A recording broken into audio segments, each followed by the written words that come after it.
Hey everyone, welcome back to Music Appreciation. I hope you all had a great weekend. Today we're looking at Chapter 17, the Winter Concerto from the Four Seasons by the composer Antonio Vivaldi. Returning to our music history timeline here, so far we've looked at the Middle Ages and the Renaissance, and today we're beginning our discussion about Baroque music. And this is a time period that spans about 1600 to 1750. So the word Baroque is a pretty unusual word. It comes from the Portuguese word barroco, which means misshapen pearl. So I've tried my best to find a picture of a misshapen pearl over here, but that implies something that is both beautiful but also slightly distorted.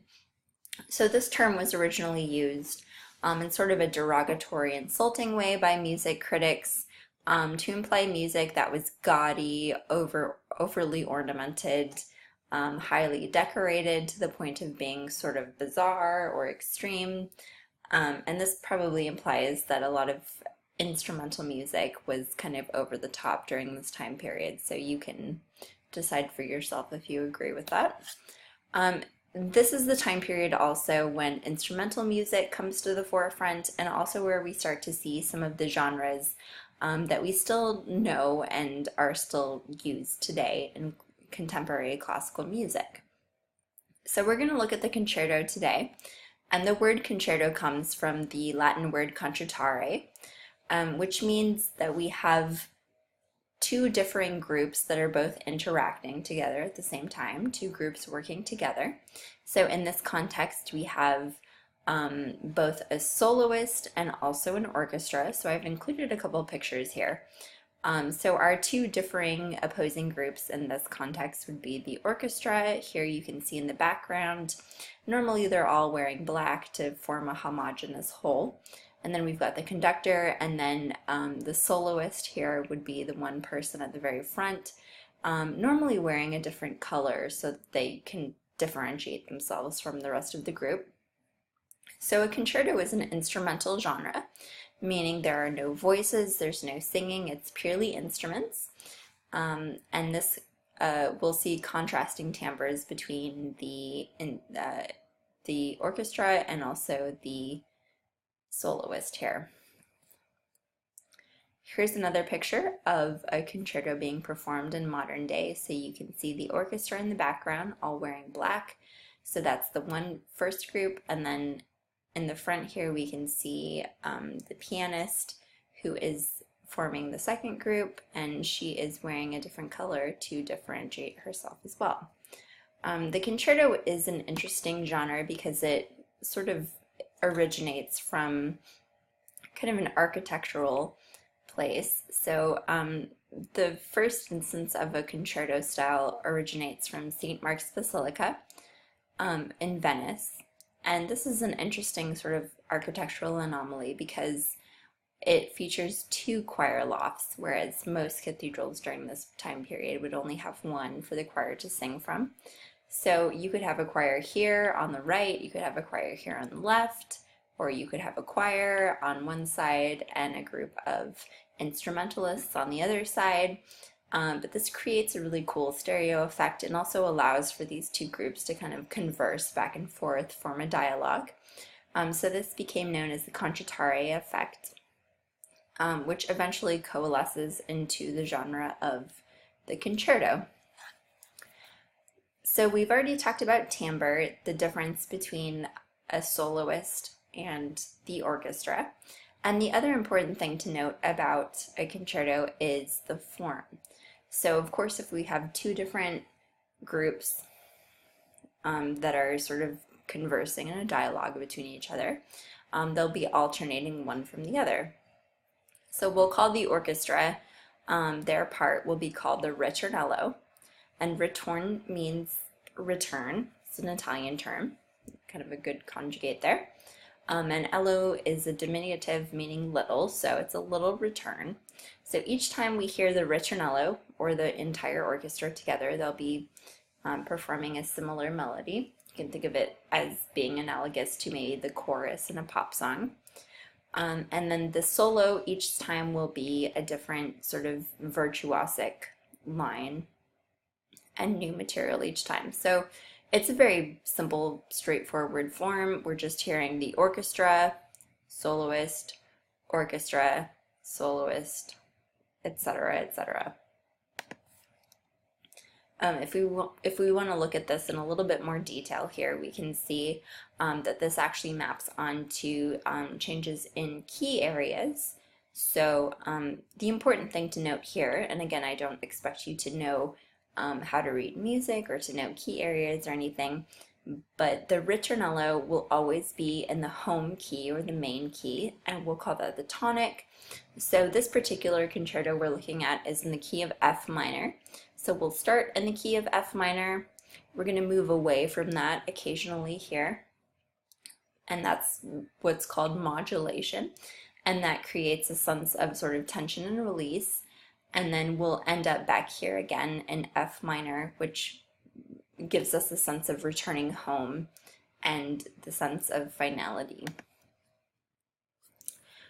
So chapter 17 looks at Winter from the Violin Concerto by the Baroque composer Antonio Vivaldi. This is written in the year 1720. It consists of 3 movements, which are sort of internal sections that create a larger work. So each concerto generally has 3 movements, and we'll be looking at the first movement today. And as you can kind of tell by the title here, Winter, this is a programmatic work. So that means that it's an instrumental work that still tells a story through the music. So if there are no, it's an instrumental work, so there are no lyrics, there are no singing or words. So the music itself has to tell the story, which means that we're going to rely a lot on word painting here. And if you recall from the last discussion, last Wednesday, we'll be talking about word painting, which means that you are the music literally imitates whatever the words are telling us. So how do we do this in instrumental music? This is a unique piece in that it actually is set to a work of poetry. So Vivaldi himself actually put this piece of poetry into the music that the instrumentalist would be singing. And the poetry reads, "To tremble from cold in the icy snow, in the harsh breath of a horrid wind, to run stamping our feet every moment, our teeth chattering in the extreme cold." So if you take a moment and look at this text here, try to imagine how the music might actually illustrate what we're reading here. Now I'm going to switch to the notation. Again, I don't expect that you can read it, but if you can, that's great. I'm just going to play a couple examples here. So we begin with trembling from cold in the icy snow. So how do we illustrate that in musical terms? The very beginning that I'd like you to notice would be this opening right here, which should sound like trembling. And here's what it might sound like.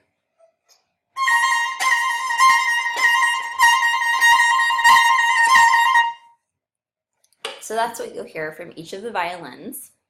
That was my attempt at playing that. And you can imagine that sounds like trembling. The other thing that I'd like you to listen for is the ritornello here. So if we think about the ritornello as being a return, kind of like a chorus in a pop song, each time it will kind of return to the same melody.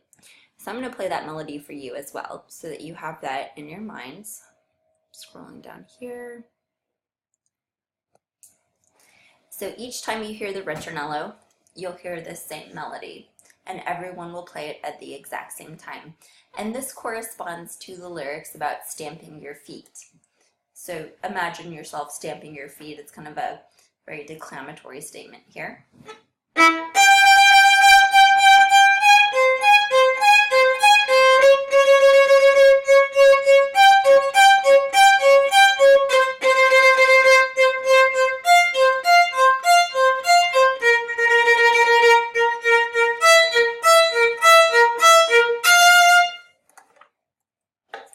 So that's what you can expect out of the orchestra each time we hear a ritornello.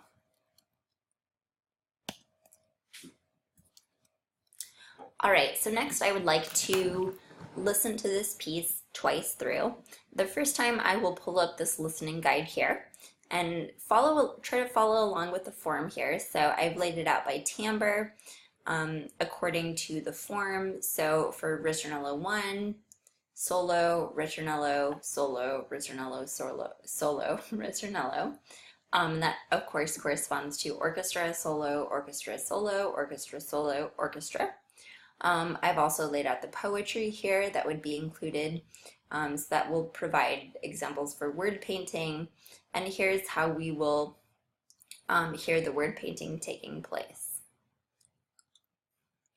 So let me pull that video up here, and afterwards we will actually watch this performance because it's pretty good.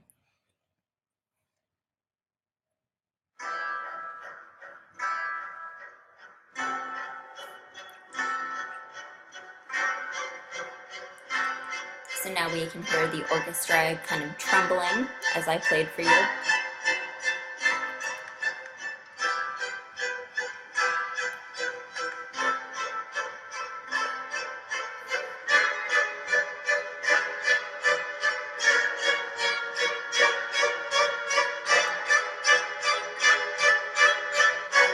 And next we're going to expect the solo.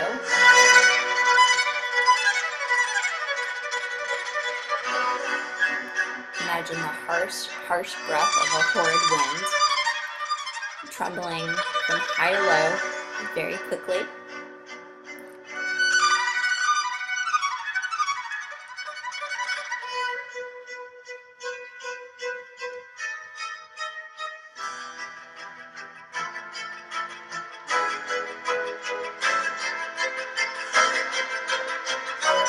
Now here the orchestra, ritornello, that melody I played for you earlier. And it increases in tempo. Another solo, the second solo enters.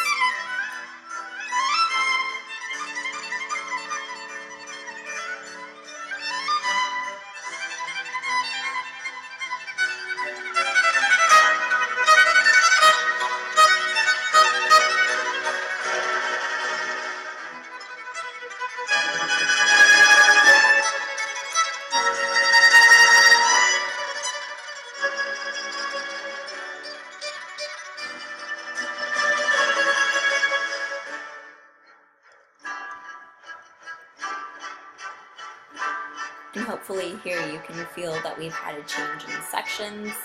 So now we're entering the third ritornello. You can feel us moving in that direction.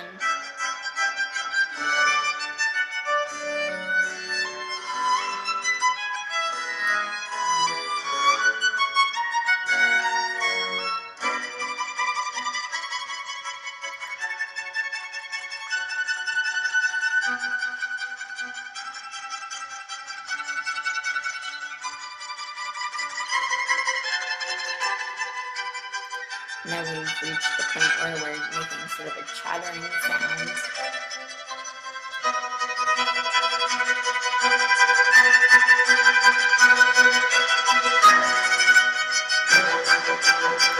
And here's the final section, final ritornello. Same melody.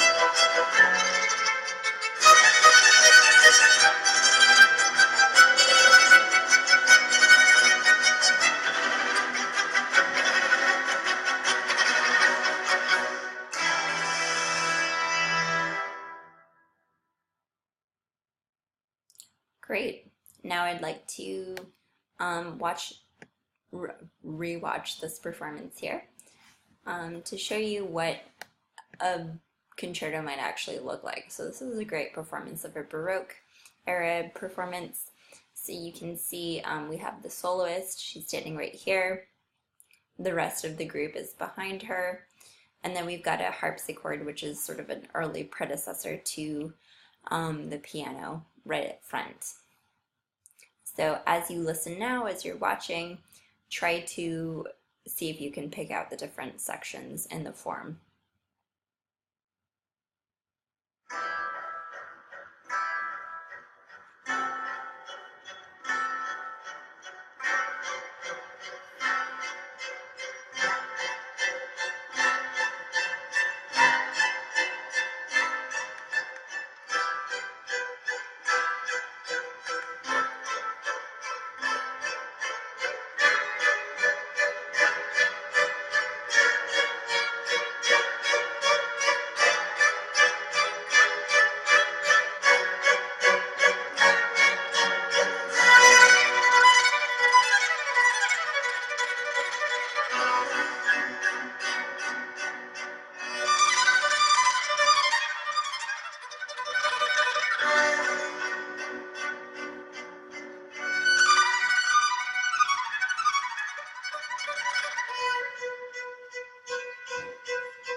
All right, so that ends our discussion about the Baroque concerto. I hope you enjoyed it. I'll return here to the listening guide, and thank you for listening.